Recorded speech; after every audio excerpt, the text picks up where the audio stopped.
మాఘపురాణం 3వ అధ్యాయం. వింధ్య పర్వతము. దిలీపుని మాటలకు వశిష్ఠుడు మరలా ఇట్లు చెప్పదొడంగెను.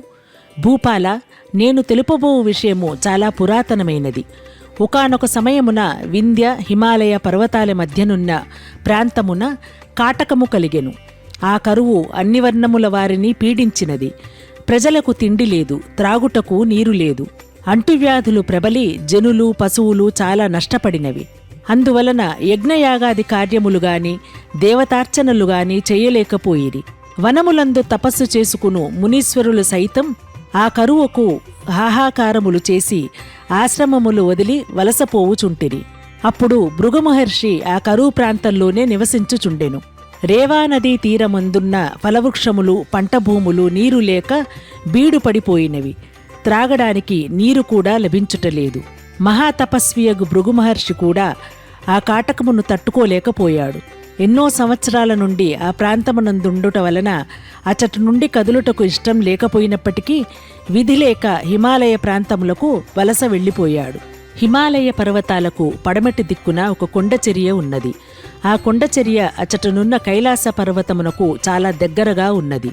అది తెల్లగా కూడా ఉన్నది. ఆ కొండచర్య యందు ఇంద్రనీలములు ఉండుట వలన దగదగా మెరుస్తున్నది. మహర్షులు సిద్ధులు జ్ఞానులు ఆ కొండ వద్దకు వచ్చి శ్రీమన్నారాయణుని భక్తిభావముతో ప్రార్థించిరి. అంతేగాక ఆ పర్వతము వద్దకు యక్షులు గంధర్వులు వచ్చి విహరించుచుందురు అని వశిష్ఠుల వారు దిలీపునకు వివరించిరి. అంతట దిలీపుడు వశిష్ఠునితో ఇట్లు పలికెను.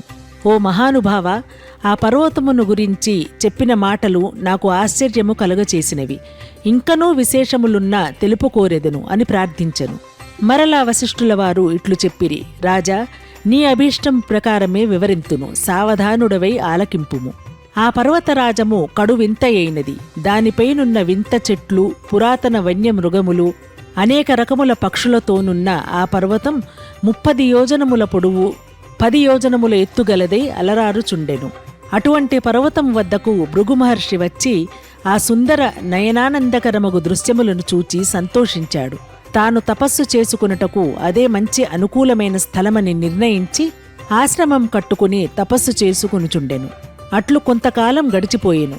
ఒకనాడు ఒక గంధర్వ యువకుడు భార్యా సమేతుడై ఆ పర్వతం మీదికి వచ్చి తపమాచరించుకొనుచున్న భృగుమహర్షిని కాంచి నమస్కరించి గద్గద స్వరంతో తన వృత్తాంతమును ఇట్లు తెలియచేసెను. గంధర్వ యువకుని వృత్తాంతము. భృగుమహర్షి, నా కష్టమును ఏమని విన్నవింతును?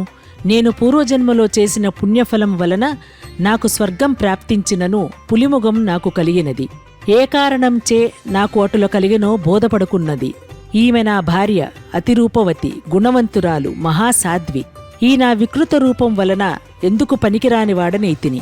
కాన నా ఈ రూపమునకు కారణమేమియో వివరించి నా మనోబాధను తొలగింపజేయుడు అని పరిపరి విధముల ప్రార్థించెను. భృగుమహర్షి గంధర్వుని దీనాలాపమును ఆలకించెను. అతను వృత్తాంతమును వినగానే ముని హృదయము కలిచివేసినట్లయినది. ఆ గంధర్వునికెటులేనను తన శక్తి కొలది సాయము చేయవలేనని నిశ్చయించుకొని ఇట్లనెను. ఓయి గంధర్వ కుమారా, నీవు అదృష్టహీనుడవు. అదృష్టహీనత వలననే నీకీ కష్టదశ కలిగింది.